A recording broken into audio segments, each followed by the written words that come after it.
In this video, we're going to discuss one of the methods you can take to photograph a music festival, and that method is shooting for a publication. And 99.9999% of the time, this will be for free. Now, I'm a firm believer that you shouldn't be working for free regardless of whatever job it is that you're doing. And with the time it takes to drive to the festival's venue, the hours and hours it takes to shoot all of your favorite artists, and then having to edit the photos afterwards, and with how expensive gear is too, doing all of this for free sounds flat out absurd. But the harsh reality is, there's absolutely no way you'll get hired by an artist or the festival itself unless you have a body of work in the form of a portfolio that establishes credibility. And if nobody hires you, you'll never be able to build your portfolio in the first place. It's a real catch-22 situation because you can't build a portfolio if you can't even bring your camera into the festival's venue. Which leads us to the most humbling part of all of this. You're gonna have to join a publication and shoot for free. I personally joined 4 or 5 publications, including my university's radio station, a couple magazines, and even a news outlet. Also, a quick aside, you may be wondering what's in it for these publications. Well, in almost all cases, you'll be supplying them with your top photo selects so that they can be published on their website and or in an actual physical magazine,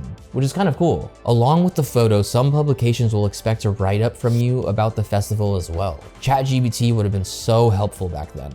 But anyway, by reaching out on the publication's behalf, you've increased your chances of getting a festival media pass by honestly a substantial amount. This was exactly how I shot the last Warped Tour that took place in Oregon. I can't even think of any situation where a photographer without a portfolio or without a publication will be granted a photo pass for a festival, unless they're like one of the artist's cousins or something. That said, on top of not getting paid and on top of having to find a publication that will allow you to join them, when you're actually at the festival, you'll be limited to shooting only the first 3 songs per artist, 99% of the time.